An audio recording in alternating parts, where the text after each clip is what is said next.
All right, this is Emergency Strategies and Advances in Pediatric Mental Health Care, a comprehensive review of emergency department practices and trends. That's my ID. I chose to do a literature review since I am interested in the field of pediatric mental health. I noticed a growing need for pediatric mental health services both generally and in my own community. I wanted to write a literature review that identifies current challenges, current strategies and their effectiveness, and emerging strategies. In order to facilitate this goal, I chose Stephen Dyson, APRN, as my preceptor. Stephen works at Primary Children's Hospital as a psychiatric mental health nurse practitioner. He has an academic and professional understanding of the pediatric mental health system. I worked with my preceptor via email, text, calls, and in-person meetings to discuss the research and the paper as I wrote it. For the timeline, I chose to use the month of June to research the project and create an outline of the paper, and the month of July to write the paper. The only issue I had was that I did not know there are specific open source tools for finding and qualifying articles for a literature review, so I ended up reading over 40 articles individually several times each and personally vetted over 60 different abstracts and titles for this review.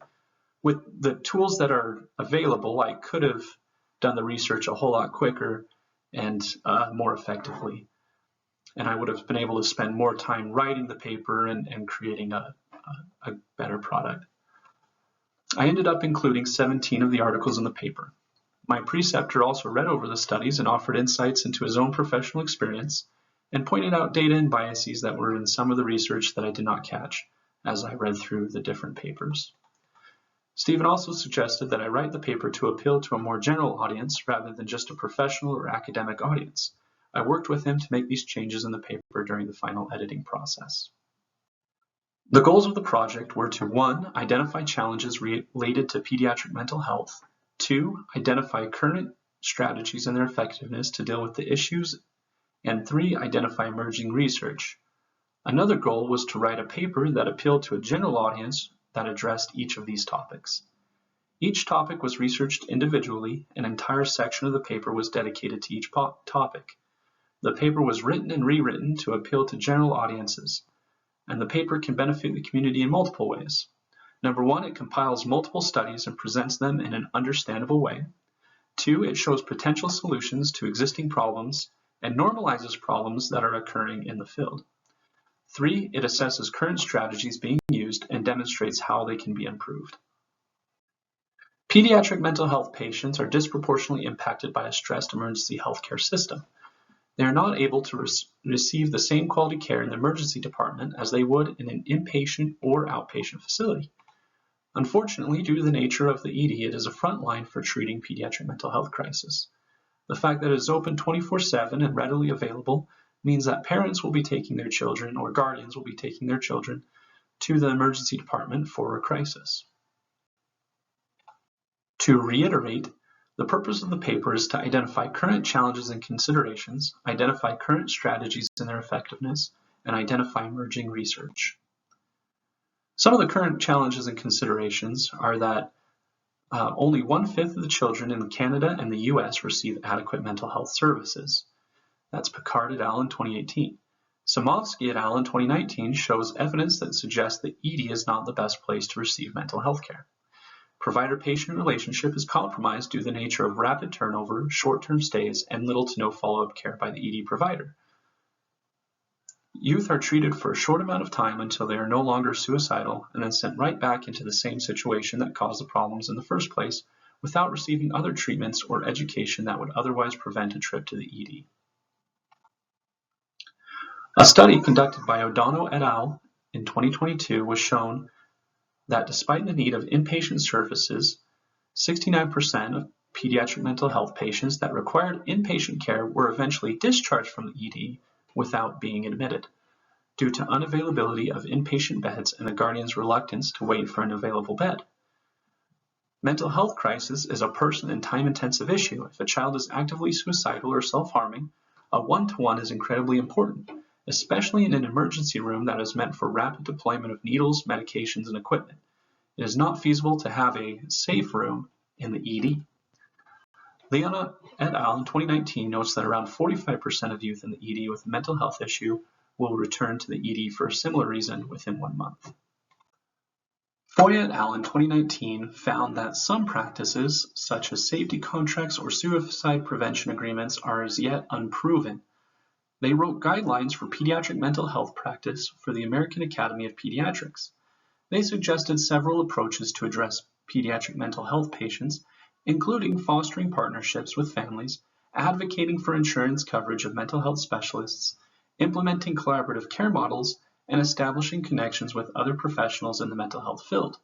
They recommend that pediatricians be one of the first point of contacts for mental health care rather than the ED or urgent care. Through this model, PCPs can address key elements of mental disorder or illness that will allow the child to function until further help is available.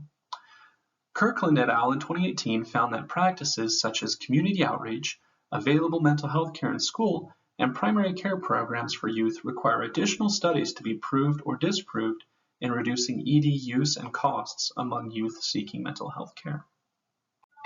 Telehealth is an emerging field that allows for access to trained professionals. However, medical, legal, and financial challenges make providers and companies wary of offering telehealth services. Luckily, new and emerging evidence-based practices are mitigating these problems. The Mobile Crisis Response Team has also been shown to be a very effective tool in dealing with mental health crisis and diverting youth from the ED. Unfortunately, lack of personnel, lack of funding, and lack of general education are major barriers to making MC teams effective. Some potential solutions to these barriers could be to have regular meetings about recurring cases, to produce some sort of plan of care so they're not doing it on a case-by-case basis. Collaborating with the community, both formally and informally, can increase awareness of the MC teams, and lead referral sources such as schools, police, or parents to first call the MC team rather than sending a child to the ED. Suicide prevention is a standard conversation when talking about mental health. Suicide is the second leading cause of death in adolescents ages 15 to 24, according to Mikrokowski et al. In 2022. This striking statistic emphasizes a crucial aspect of mental health care, the need for effective screening, identification, and prevention of suicidal and self-harm behavior.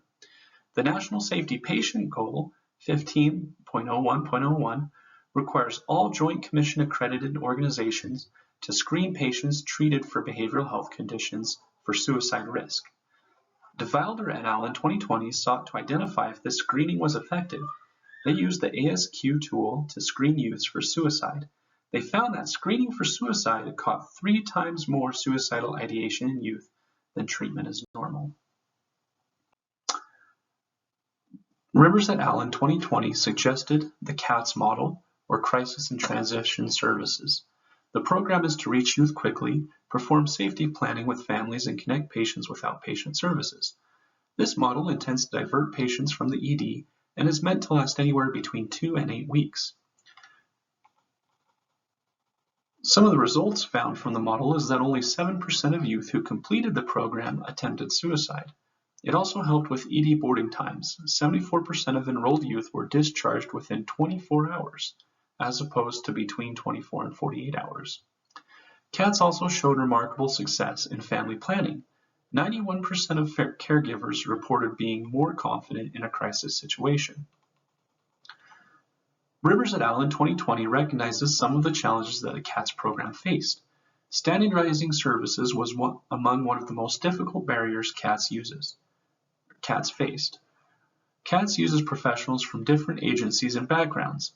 Also, the nature of collaborating with individuals and not just diagnoses makes it hard to create a one-size-fits-many programs. The CATS model addresses many of the problems faced by youth experiencing mental health crisis. Although it does not directly fix issues such as staffing, availability of outpatient services, or family finances, it indirectly influences these problems in a positive way. It creates a better place for children to receive mental health care than the emergency department.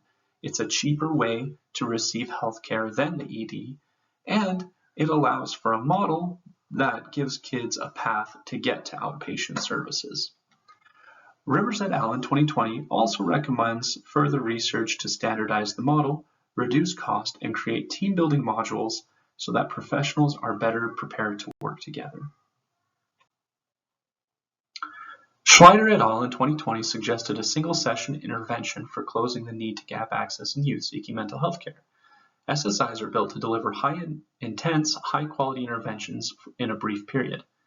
SSIs adhere to a BEST model, which consists of the following elements: using brain science to make concepts more understandable, empowering young individuals to take on the role of a helper or expert, and promoting the belief in the power of language and presenting testimonials and evidence from respected individuals. Schleider et al. Finds that SSIs may be more effective in training the parent or caregiver rather than reducing symptoms of mental illness.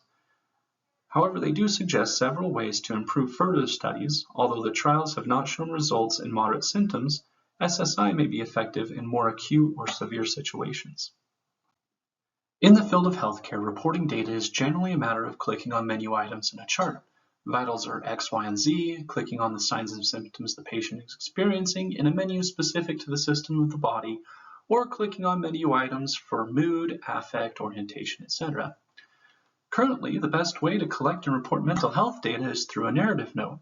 Each person is unique and experiences mental health issues in a different way. Doctors and nurses will generally create their own shorthand for notes, or will only write bullet points that make sense to them.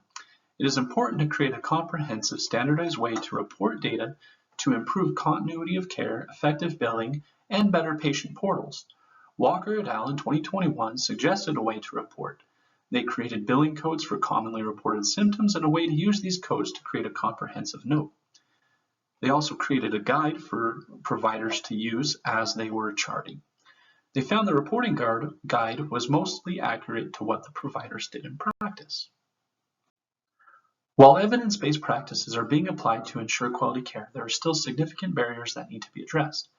Telehealth is an emerging field that holds promise in expanding access to mental health professionals, particularly for underserved populations. Research studies have highlighted the need for effective screening, identification, and prevention of suicidal and self-harm behavior, and emphasizing the importance of implementing standardized suicide risk screening practices.